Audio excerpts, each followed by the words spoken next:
views expressed on this program are those of the hosts, guests, and callers, and are not necessarily those of this station, its management, or other advertisers. You're listening to Transformation Talk Radio.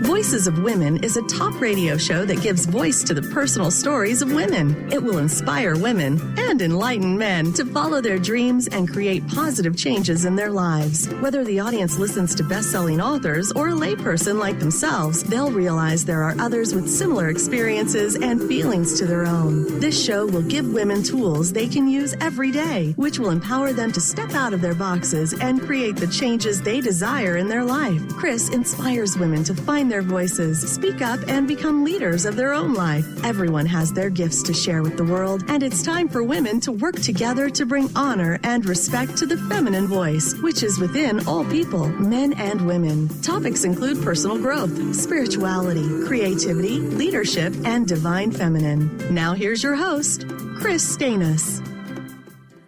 Oh, welcome to Voices of Women. I'm so glad to be back here again on Friday, 1 o'clock Pacific time, to be on the show and introduce you to some wonderful women who are going to be at our 24th Annual Woman of Wisdom Conference this February. It's February 11th through the 15th. I invite you to go check out all the offerings we have. Our website is thewowconference.org. And we've extended our early bird weekend pass. It's like $200 if you're a senior, 165. Just because we're in a generous holiday mood, it's going to be available through this Thursday, December 17th, I believe is Thursday. And so check that out. We also have other specials where you can go to sign up for 2 half-day workshops and get one for free. So like you can see these 2 people that are going to be on air today and then sign up for another one that you get for free. And that's available through December 31st. So I really hope you'll check it out. Think about coming to Seattle. It's a great place to be in February. You know, we're not as cold as other parts of the country. So check it out at thewowconference.org. So the first part of the show, we're going to talk to Karen Fletcher. I've known Karen for many years. She's been on our Women of Wisdom Council. She is an anthropologist, writer, Qigong, and earth-based movement instructor. She loves sharing her passions of Qigong, dance, and wilderness training with people around the world. She trained with Qigong master, Grandmaster Zhu Mingtang at the Shaolin Monastery in China and has traveled with him worldwide. She's also a student of Chinese medicine, speaks Chinese, and then she leads Qigong and wilderness treks in Western China. So you can find out more about her at her website, qidancing.com. That's qidancing.com. And she's going to give her workshop. It's called Staffs and Hammers of the Wise Wild Woman. It's going to be Saturday, February 13th. And so looking forward to that. She is herself a wise wild woman and sharing those gifts with us at the conference. So welcome, Karen. Thank you, Kris. So let's just talk about your love of being outside and nature and why that's so important to you. Great. Well, yes, as you know, I met you in 2007, so it's been 9 years now. I am outside as much as possible, hiking, backpacking, and I practice Qigong and do the movement arts that Kris just mentioned. And why do I like to be outside?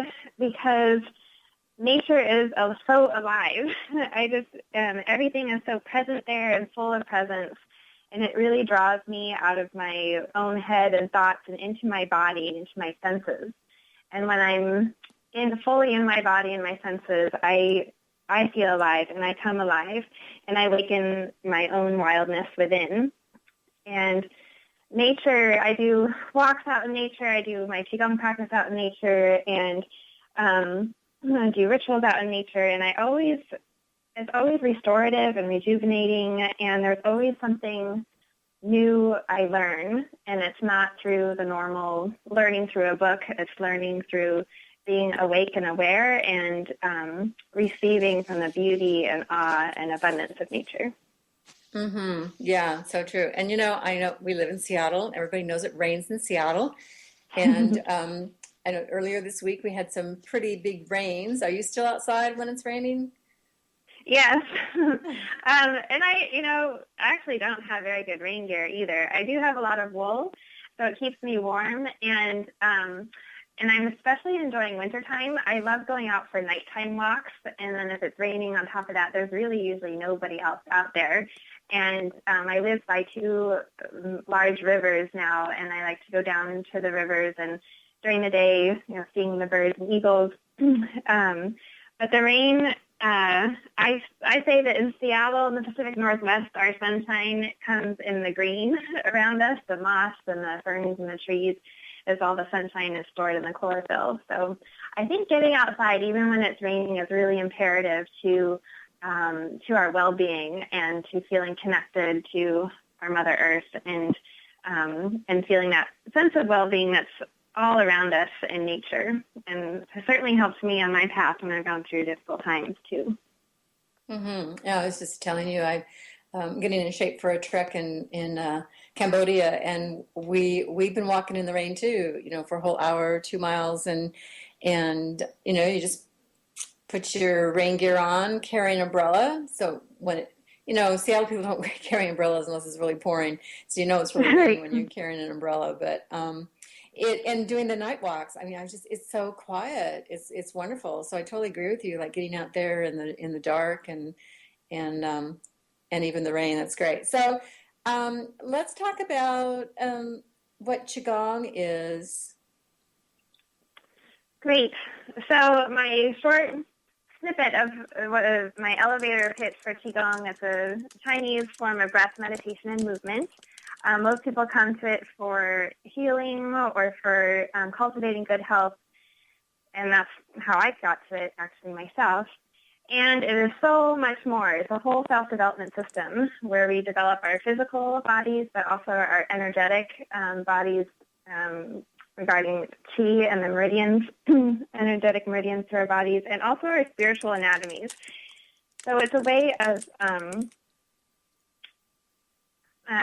helping our Qi flow, helping us be as healthy and strong as possible, gathering Qi and circulating it through our bodies. And it, as we practice more, it helps open and reawaken to our original nature and to our natural abilities. And I can speak more about that in terms of Qigong comes from observing nature and from observing life and the cycles of nature and the balance of nature. And there's Qigong that looks at different animal forms, so learning from the life around us. One of the main exercises in my home lineage of Qigong is called Big Tree, Da Shu Gong, and where we practice visualizing being a big tree. And one of the talents of being a human, each animal has their special gifts. Like raccoons, they see with their paws and very sensitive paws, and otters go in spirals. They're very flexible and playful. And one of the gifts of the humans that we have is that we can put on our imagination, use our minds and our bodies to learn from other animals and learn by imitating them and learning through movement. And so that is part of Qigong practice, is learning from other life forms. And so taking our practice outside, a lot of practices like yoga and Qigong have been brought inside for cultivation, which is fine. It's just that we live in a culture that is so much more sedentary these days and indoors.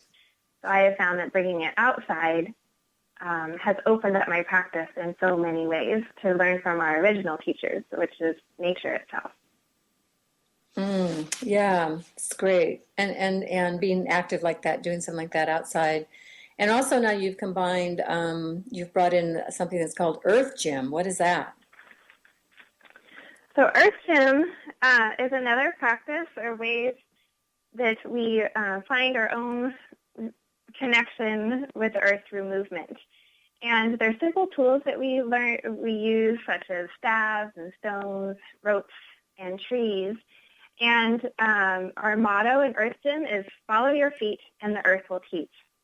So basically the earth has, just like in Qigong, the earth has so much to teach us and is always present and sharing.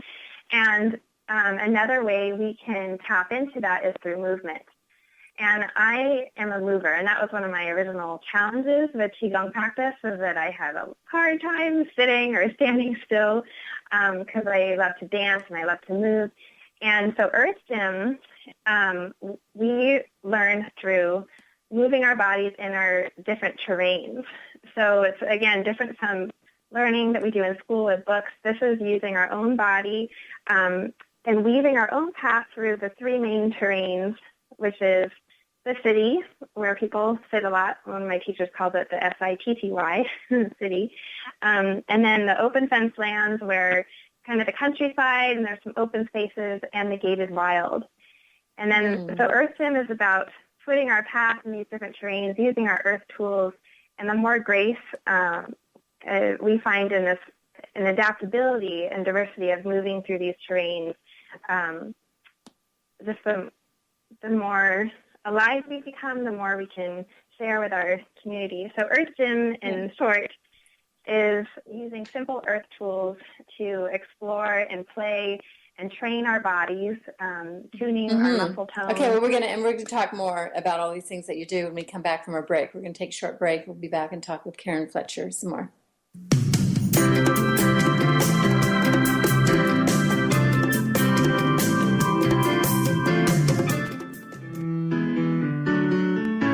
The Women of Wisdom Fall Harvest Festival is coming up right around the corner on October 24th from 10:30 a.m. to 5:30 p.m. with free admission located at the North Seattle Community College in the Conference Center. Festivities include a silent auction, healers, educational booths, delicious food, and a variety of vendors. You won't want to miss this fun-filled event. For more information, visit womenofwisdom.org, and we'll see you there.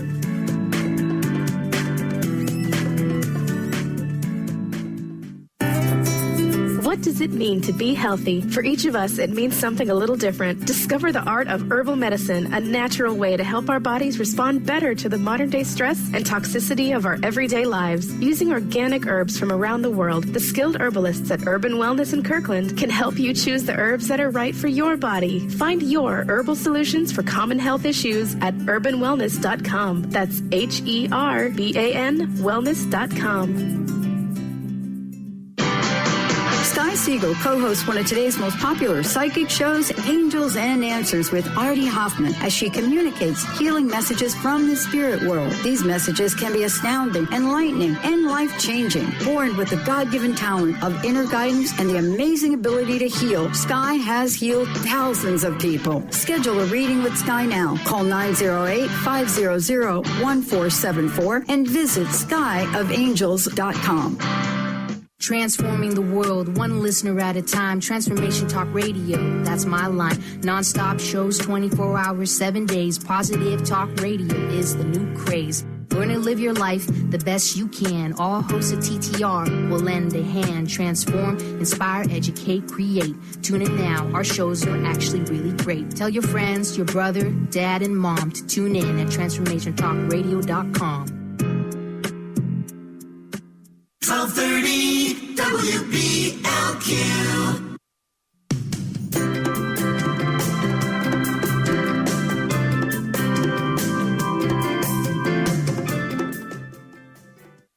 Welcome back to Voices of Women. I'm Kris Steinnes, and I'm talking with Karen Fletcher, who is a Qigong teacher, and she was just sharing about her Earthgym practice. And so, Karen, maybe talk about how you've been combining these, Qigong and Earthgym and exploring the outdoors. Great. Yeah, so I mentioned Qigong when I first started practicing. I'm so gung-ho and enthusiastic practitioner, yet I had the most busy, restless mind, and that most people think they have the most busy, restless mind. But I found it really challenging to practice. And because I'm a mover and I need to, I love to move and lift things and work things out through movement, and I'm a dancer. And so I found that as I met my teacher, Mick Dodge, and I started training with him in Earthgym and being outside with using these tools, that the combination was really potent, that I could go into the forest and by the river, train with some stones and stabs, and move my body, and it's very playful, which opens the doorway of our child's passions, imagination, and play. And then that outlet and that burst of energy and desire then fueled my Qigong practice, because as I moved and trained with the stone, then I would go into my Qigong moves where my body is already open and flowing, and the two really work well together out in the forest or out in the city parks. And so that's why I think we're all integrationalists. We take the different teachers, things that we learn that we're drawn to, and then we integrate it through our bodies. And then we're all here to share. So as part of my path as an integrationalist is combining two of these primary loves. Mm-hmm. Yes, and I know working with you, you always start off with that Qigong, the shaking, getting your body moving and just the shaking, standing and jumping up. You know, you're not jumping them down, but you're just shaking. Right. Yeah. So they really complement each other. Qigong to start to cleanse and open our bodies, then I can go into more heavy duty like Earthgym play and movement, and then I can come back into the more refined Qigong to end practice. Mm-hmm. And so now you mentioned dance, and you're a dancer, and you do our Women of Wisdom dances like quarterly or whenever, you know, we can get you to do a dance for us. And you bring some of the Qigong, you know, we start shaking and we do some of these things. And so how, you know, so you've been inspired to bring sort of dance and into this, and then how do you incorporate, you know, even ritual into that practice? Dance and ritual together. Great. Wonderful question. So ritual for me is anything that we do with great heart and passion, and that is also a sense of an offering back. And so in dance, I find even in times of my life where I've gone through some pretty dark depressions and some anxious depressions, and when I would dance, I would immediately, I'd be out of my head and into a really profound state of joy, and this feeling of love flowing through me, or joy flowing through me. It's not necessarily mine, or just this well-being and joy flowing through me. And so dance, I feel, is an offering. It is a form of ritual, in that we are expressing, we're a conduit of this life energy. And as I've done more of my Qigong and Earthgym practice, and I take it outside into the parks or into the old-growth forest, into the mountains, sometimes I am spontaneously moved to offer a dance to the trees. One of my recent visits to the Hoh rainforest, I was in this old-growth grove of giant big leaf maple trees, and I had a staff with me, and I just started dancing, and it was an offering and an expression of my love and gratitude for these immense, beautiful, friendly beings. And that's one way I feel we can give back. It's been a part of pretty much most cultures around the world, and in modern Western society, it's something that has been forgotten, I think, is this offering back to as a way of nourishing and nurturing the land. And so I see dance as through movement, not using our minds, but through our own bodies, and the emotions, the spirit that comes through us is an offering. Mm-hmm. Yeah, and there's a need for that. I mean, consider what the condition of our earth is right now, and all the environmental problems we're having. To be dancing on the land and giving this offering to nature is one of the healing elements of what we can do to work towards our healing of the planet. Definitely, and it's so powerful. This last year with this major drought we had in Washington, which is hard to believe now because we have all this rain coming. It was the biggest drought I've ever experienced in this state, and feeling the stress on the trees and in the forest and the mountains. Many of us went into ritual and for the water, and thanking the water and giving appreciation and healing to the land. And even in the middle of summer, like on some treks where there was no forecast of rain, we did some ritual and it poured like out of nowhere. And so it's reawakening these sacred powers we have as humans, a sacred connection that is innate, as part of our nature. And for me, movement, dance, Qigong, Earthgym, and combining it into ritual is a doorway for that reconnection, that alchemy, that establishing, giving thanks, and nourishing the land and the nature around us. Mm-hmm. Yeah, that's right. It's good to hear that you've got some rain happening because, I could see even the trees in Seattle, we could see the stress on them. And so thank goodness for rain this fall. So yes. You in your workshop, so we mentioned your workshop title is about staffs and hammers, and tell us about these tools and where they come from and your relationship with them. Great. Yeah. So my ancestry is from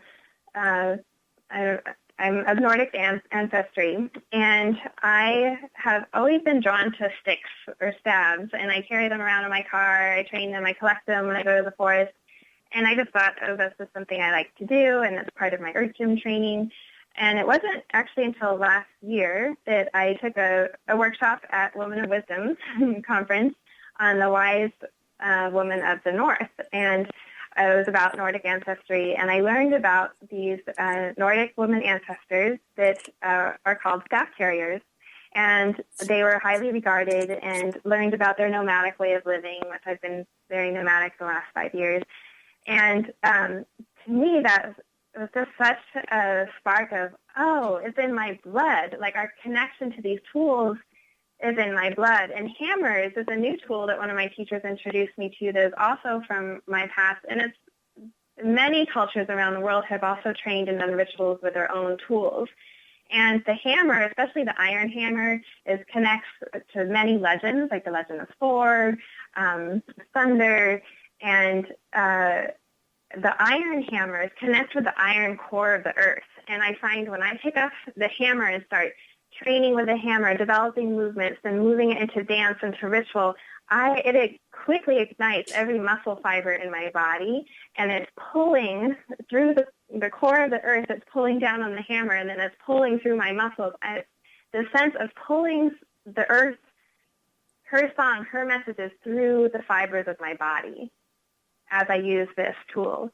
And the hammer, as we talk about, ringing out with a hammer, it also can be used to cleanse our body. If there's things I need to work out, I can use decrees to let go of things I need to let go of. I can also pull a prayer or a thanksgiving into my body with a hammer and release it and let it reverberate into the ground and out through our environment.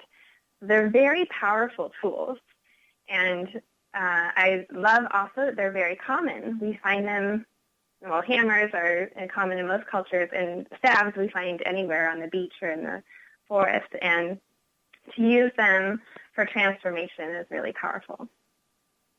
Mm-hmm. I'm just having that song, if I had a hammer, right.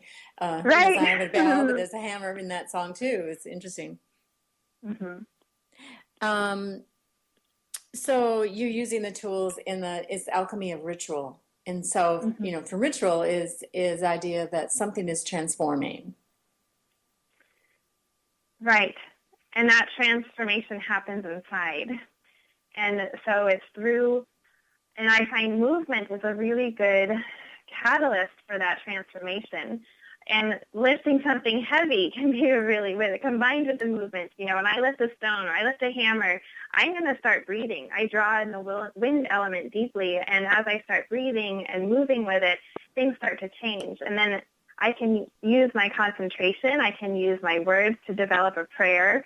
So it's that combination of the movement, of the lifting heavy, of the breathing, and our intent that creates the change and the transformation.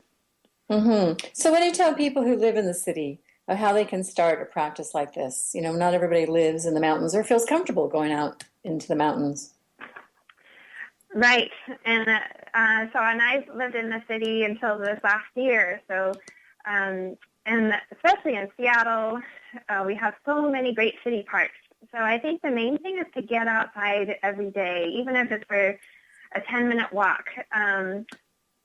But to walk places, to ride your bike, to go to the local parks, maybe develop a friendship, a relationship with a favorite tree. It might be in your backyard.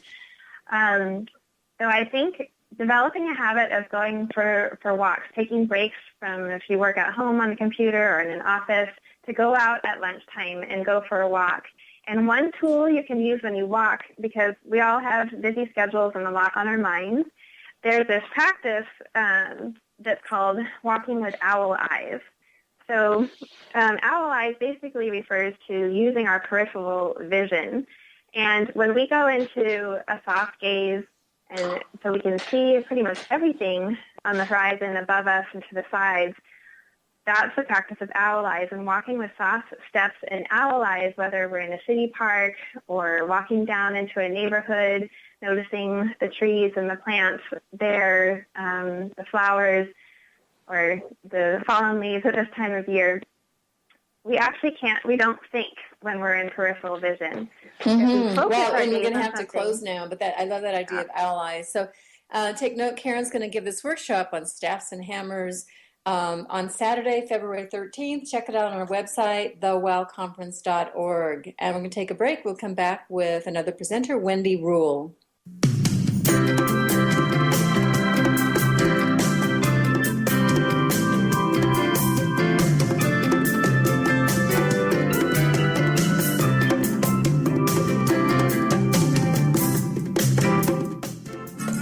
You got attitude? Keys to the rescue. Adjust your attitude with Keys Clear Protein Waters. So refreshing. Just a few sips of Keys will give you a whole new outlook, thanks to 22 grams of the happiest protein on earth. Tongue-tingling tasty without the guilt of naughty or nasty ingredients. If that doesn't put a smile on your face, maybe you need to drink too. Put a little woohoo in your attitude with Keys Protein Water. On Amazon or at Keys, Kees, please.com. Are you ready for a game changer? Sarah Westall is bringing you Business Game Changers Radio. Sarah brings you leading experts, visionaries, and newsmakers who provide the best commentary on big issues and cutting-edge innovations. Sarah's 20 years as a business executive will help you think like an entrepreneur with expertise, energy, and attitude. Tune into Business Game Changers Mondays at noon Pacific, 3 Eastern on TransformationTalkRadio.com. Artie Hoffman is the hottest psychic with the warmest heart and the host of the hit show Angels and Answers. A renowned psychic, medium, spiritual life coach, and an entertaining motivational speaker, Artie has helped over 15,000 people with his amazing intuitive gifts, his passion, and his humor. Call 877-ANGEL-02 to schedule a personal reading or to have your own psychic Artie party. That's 877-ANGEL-02. And visit artiehoffman.com and Angels and Answers on Facebook. What are vibes? We often use this word, but did you know vibes can actually be useful and help solve our everyday challenges? Embark on an exciting learning journey with Caitlin Keat, 11-time Visionary Award winner, specialist in vibrational energy, and the creator of Vibes Up.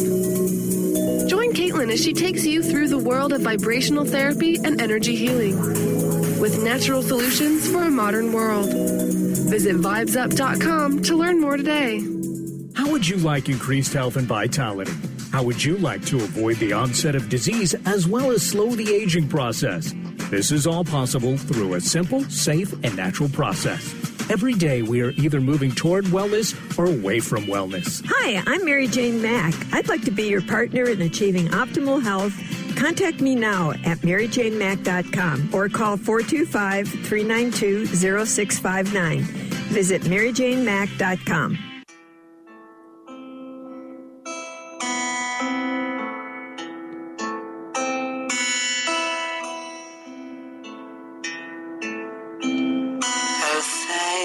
Secret cave,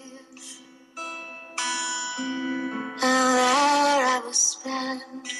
there I will spend the winter.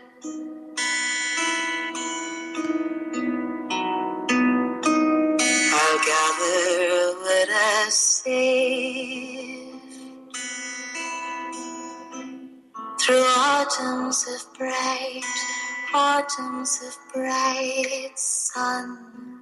Well, that was Wendy Rule, who we're going to have on the show right now. She is a Australian visionary songstress who takes you on a journey, and she weaves together music, story, and ritual. Her deep love of nature and fascination with the worlds of mythology and magic, Wendy's spiritual music and teachings have offered inspiration and transformation to the world's pagan and goddess communities for nearly 2 decades. With themes of death and rebirth that are prominent in all of her, she has 7 major albums and other more than that albums, but she is celebrated throughout Australia, Europe, and the USA, and you can check out her music and her information at her website, WendyRule, RULE.com. She's going to be singing at our opening evening, Thursday, February 11th, and giving a workshop on the healing powers of the underworld, and that's going to be Monday, February 15th. So welcome, Wendy. Oh, thank you very much, Kris. So I just thought we'd start off with a little bit of your music, which is so lovely. Thank you. So tell us about your story, how you came to have music being your passion and, you know, discovering that that's your path in life. Yeah, well, it's, you know, a convoluted story like all of our lives are. But essentially I always loved singing, even as a little girl, you know. I loved singing, but I didn't begin performing publicly until my late teens, you know, in high school. And then discovered that there was just something about actually sharing my voice with an audience that I just loved. And so I've been really dedicated since then, you know, with, I trained classically for a good while. But I kind of was, you know, I joined bands and I became a jazz singer and all this kind of thing, but something was yearning within me. I just couldn't find the right vehicle to be really singing what I really wanted to be singing, something that really stirred my soul. And it really wasn't until my early 20s that coincided with my movement into witchcraft and, you know, Wicca, and basically following a spiritual path of nature-based spirituality, that just all these songs started pouring out. And since then, I've just been really following that path and honoring a real mixture between my spiritual path and my ritual and my music. There's really no division at all. It's all just one and the same. Mm-hmm. Well, my guest before, Karen, we were talking about ritual and being out in nature and the ritual she does. And for you, I had read about that, you know, every concert is a ritual that you, and what's fun about it, that it's co-created by you and the audience. So tell us a little bit about that. Yeah, well, I really don't like to feel a sense of separation with my audience. I really feel any live music creates an energy, you know, in that space. We're actually, you know, shifting energy when music is being played live. So when we add consciousness to that, we can actually, as a group, be channeling that energy into, you know, really positive growth. And so I just make more overt what I think is happening often when you go see live music. I just make it very conscious that we're doing something sacred, and the way that I like to make that conscious is by welcoming in the elements, the 4 elements and spirit, and creating a little bit of a container, I guess, for us to be working our energy with. And I like people to engage with my music and bring themselves to it. I don't like to be too didactic, like this is what you should be feeling here, but rather just to let it wash through you. And, you know, hopefully, and what I've found in the past is that people find it a really, really healing experience. Mm-hmm. And I'm just seeing too that, you know, a lot of your music has to do with ancient mythological themes. Mm-hmm. It does. I've been a huge fan of mythology since before I was following this, you know, path, you know, which I've been, you know, on this conscious spiritual path for over 20 years. But even, you know, as a lass, I loved reading fairy tales and myths, and, you know, Greek mythology especially has always captured me. And so then once I became aware that, in fact, these myths are still alive, they're not just in the past. We're not talking about something that did happen. They're constantly flowing through the human psyche. They're constantly active. And so I love exploring those themes. And for me, when I put a song or explore a theme in a mythological framework rather than just a personal one, then I can share my personal stories of joy and sadness and loss and growth and everything else. And it actually becomes much more universal because I'm exploring it through a myth of, maybe it's the story of Persephone or maybe Inanna or any of those other epic goddess stories or the Odyssey, Odysseus's journeys. That my personal story then becomes much greater than just being about me. It becomes a human story that everyone can connect with. Mm-hmm. Yeah, and stories is so important, and it's an important part of Woman of Wisdom, too. And you have a recent album. Your most recent one is Black Snake, which is, I played the song Winter from that. Yeah. And you, that was taken from the wilderness in New Mexico. So tell us a little bit about that.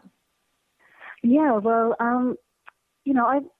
my music is very, very much a personal journey. As I said, I still like to, I explore that personal journey through mythology, but my main aim as a writer is to be very, very honest and open about what's going on for me, and not sugarcoat it. And I was going through a really rough time when I was writing that album, or before I was writing that album, and going through, a cycle, an underworld cycle of, feeling quite depressed and feeling lost and not quite knowing my way, which I think all of us go through that, And so part of the act of writing Black Snake was really an act of healing for myself, and I knew that I needed to get down there and do some deep work. I'd been very busy on the road with, consecutive years of international touring and just hadn't had any deep downtime. And so, I fell into a pit of exhaustion and despair. And so I knew exactly what I needed to do to bring healing and bring myself back into balance. And that was to go into nature, to find deep nature, deep solitude, and to create. And that's the space that Black Snake came out of. And even that song you played, Winter, is really kind of musing about that we need those times of hibernation and we need those times of stillness. And that's really what I'm going to be exploring in my workshop and sharing a lot of songs from that album, just that need for stillness and depth and, very appropriate today on the dark moon to be talking about these things. Oh, and synchronicity is interesting. Well, so you talk about the underworld. What's the title? Healing Powers the Underworld. And so I'd love for you to have a couple of minutes. You could share what that means. But sometimes the underworld sounds kind of scary.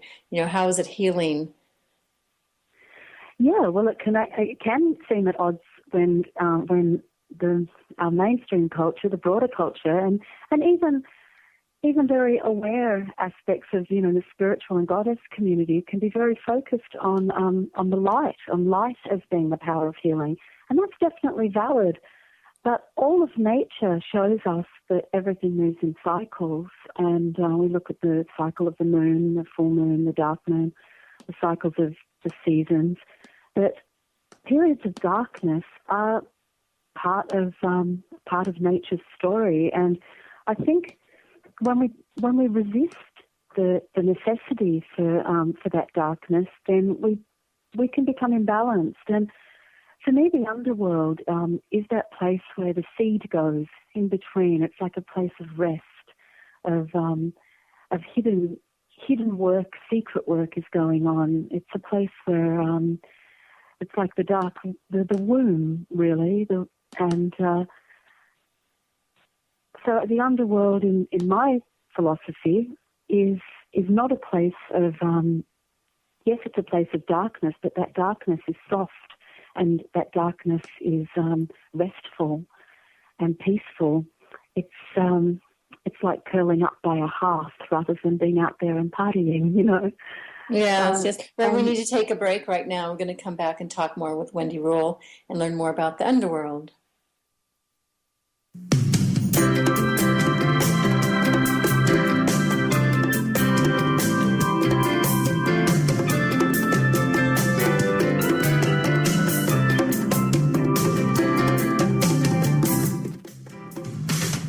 A word of caution, if you prefer the status quo and you are not interested in improving every aspect of your life, this book will trigger the shift out of you. The Truth is Funny, Shift Happens is available now. Author Colette Steffen brings the powerful knowledge and life-changing energy and empowerment from the radio airwaves to the pages of her new book. To get your copy in paperback or ebook, visit thetruthisfunny.com today. Artie Hoffman is the hottest psychic with the warmest heart and the host of the hit show Angels and Answers. A renowned psychic, medium, spiritual life coach, and an entertaining motivational speaker, Artie has helped over 15,000 people with his amazing intuitive gifts, his passion, and his humor. Call 877-ANGEL-02 to schedule a personal reading or to have your own psychic Artie party. That's 877-ANGEL-02. And visit artiehoffman.com and Angels and Answers on Facebook. What are vibes? We often use this word, but did you know vibes can actually be useful and help solve our everyday challenges? Embark on an exciting learning journey with Caitlin Keat, 11-time Visionary Award winner, specialist in vibrational energy, and the creator of Vibes Up. Join Caitlin as she takes you through the world of vibrational therapy and energy healing with natural solutions for a modern world. Visit vibesup.com to learn more today. How would you like increased health and vitality? How would you like to avoid the onset of disease as well as slow the aging process? This is all possible through a simple, safe, and natural process. Every day we are either moving toward wellness or away from wellness. Hi, I'm Mary Jane Mack. I'd like to be your partner in achieving optimal health. Contact me now at maryjanemack.com or call 425-392-0659. Visit maryjanemack.com. 1230 WBLQ.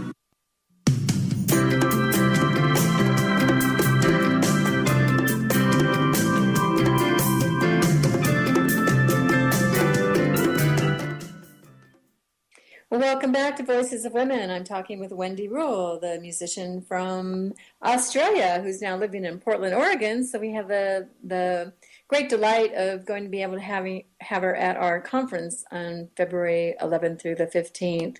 So Wendy, if you could give your website information. And I know you have an online course too that you offer. Yeah, I do.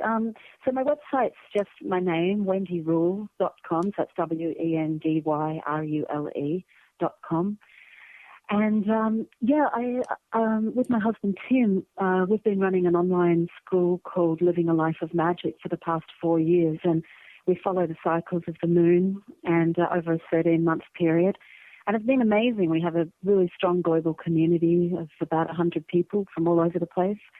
But in January, I'm actually starting to do a series of shorter courses that will work in a bit better with my schedule next year. And so the first of these is on lunar magic, and we actually, over a course of 5 weeks, we do 5 separate rituals to honor the energies of the moon. And so we do that all online, and it's very much a circle of equals and sharing whatever knowledge and resources we have. So it's a lot of fun. Mm-hmm. Well, great.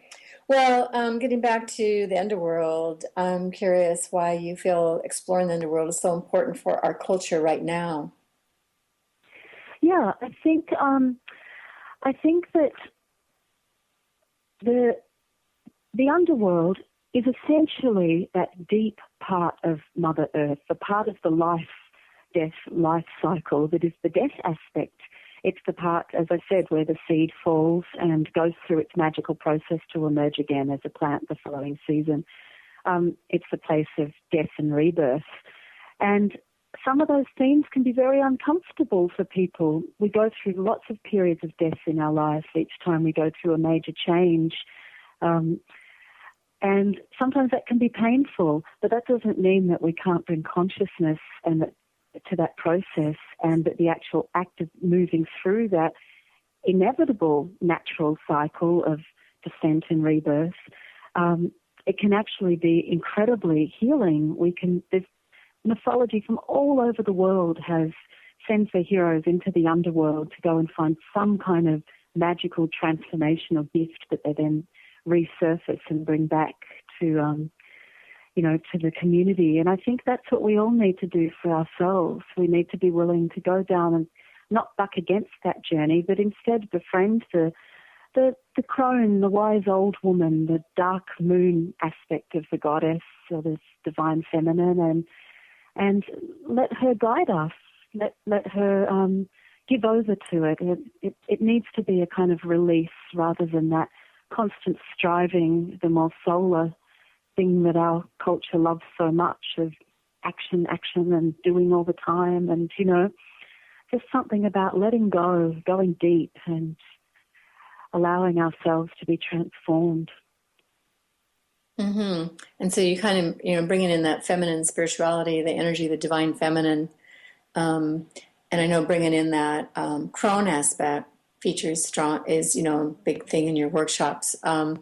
So I would love for you to share a little bit of the insights about the healing gifts from the crone and the divine feminine. Yeah. Well, I think all healing, essentially we can have helpers that help us get there, but the real act of healing ourselves has to come from deep within us. And the crone is a great, for men and women, I'm talking of her as the divine feminine, and that's how I relate to her, but really the wise old one, however you connect with that energy. She's the one who will not take any crap. She will actually get you to strip back and look at exactly what is going on in your life, take the blinkers off and be absolutely integral and real and say, okay, I can see what needs to change here. But she'll do that lovingly. She'll do that by kind of nurturing and guiding us, but also challenging us, and I think that's the gift of the crone, and that's where the deep healing comes, from being willing to strip back and get the dross that holds us back. And just like, the winter trees letting go of leaves, that we just be willing to release and let go of what no longer serves us. And the crone is a wonderful guide for that, as so many of her myths teach us. Mm-hmm. Well, what other aspect about the that you'll be doing in your workshop that is, whether it's your music or a particular myth that you use in your workshops? Yeah, there's a couple that I continue to find constant growth with the more I journey. And one is the Greek story of Persephone and the divine mother-daughter pair of the great goddess Demeter and her daughter Persephone, who's abducted into the underworld. And Persephone's process of descent and rebirth, I think a lot of us can identify with that, of feeling that somehow the ground just opens up and sucks us down unwillingly into the underworld, and that nevertheless we grow through that process, and Persephone becomes a queen once she's in the underworld. So I work very strongly with that myth, and it is I've explored that through my music right from the early days. And but then there's another older myth, or potentially older, from Samaria, which is the story of Inanna and her descent into the underworld. And her story is she goes down very willingly and very consciously. And I like to explore the difference between these two myths and how we can learn from both of them, by first of all bringing compassion and acceptance and understanding to our processes of descent that are kind of less pleasant or less conscious, and then also bringing in that wisdom of Inanna, who consciously and willingly goes down to meet her dark sister of the underworld, Ereshkigal, and also discovers that it's not just a cruisy journey. Just because she wants to go down there doesn't mean it's without challenge. And so I work a lot with those, exploring all the different layers of what that stripping back process might be and why that's an important part of our growth, and also the importance of re-emergence from the underworld as well. Both these goddesses make sure they do what they have to do to reemerge. And that's an important aspect too, because the underworld is a good place to visit, but not to stay. We're not meant to just be stuck down there. It's all just part of a cycle. Yeah, and I was just thinking, that makes me think, like, some people, they go through life, they sort of stay stuck in that place, don't they? And the stuff that's going on in their life, or being a victim, or all the negative things, and can't seem to climb out. And so I would imagine working with these myths is finding that way out to the joy and the light and the, to not stay there. We're not meant to stay there. Not at all, not at all. And all those hero myths from so many different cultures, the hero will go down and come back up again. That's part of it. And that's part of the journey as well. And sometimes coming back up there can be resistance to that, because the underworld can get kind of cozy, this little cocoon that we can be in, but we need to bring whatever we've learnt there back out into the world, or else it's only half the job done. So, I use those myths as teaching models as well for ways that we can make sure we don't get stuck down there, for some of the traps, and to be aware of. And I truly believe, though, that simply just by really consciously knowing that, okay, this is what's going on here for me. I'm going through an underworld journey. All right, well, I'm going to be aware then that in itself is such a healing process, that alone helps us to reemerge, rather than constantly resisting or bucking against the fact that we might be feeling down, but just actually go, well, okay, I'm going to be with this. I'm going to be present with this, and see where it takes us. Yeah, well, I invite people to check that out. Wendy will be doing this workshop on the healing powers of the underworld on Monday, February 15th. She'll also be singing on our opening night, Thursday night, February 11th. I think that's, 11th. And so check that out. And also Karen Fletcher, who I had earlier on, the Staffs and Hammers of the Wise Wild Woman, will be giving a workshop Saturday, February 13th. So thank you so much for being on the show today, Wendy. I look forward to meeting you. Yeah, I look forward to meeting you too, Kris, and to being part of the conference, having never done it before. I'm really excited. Yeah, that's great. So everybody check out the conference, www.thewowconference.org. Check out the early bird packages. Look on the registration page to see the weekend pass. I mean, we've never offered this low of a price for a weekend, and it's available through December 17th, plus other specials through the end of the month. And some of our featured guests have specials. And again, you can register for 2 workshops and get 1 free. I mean, we've never offered this before because we just want everybody there. It's a great place to be in Seattle and to be at the Women of Wisdom Conference. So check it out, thewowconference.org. And while you're at it, go to our main website is womanofwisdom.org, and you can check out my book, Woman of Wisdom, Empowering the Dreams and Spirit of Women. It's the story of Woman of Wisdom. Stories and how it's changed people's lives, art and poetry and stories. And it's a great gift to give for a holiday gift. Okay, well, I will be back next week again talking to more wild presenters, and I hope everybody has a great weekend. You've been listening to Voices of Women with Kris Steinnes. Tune in each Friday at 1 p.m. Pacific Time, 4 p.m. Eastern Time for Voices of Women Today, radio with Kris Steinnes.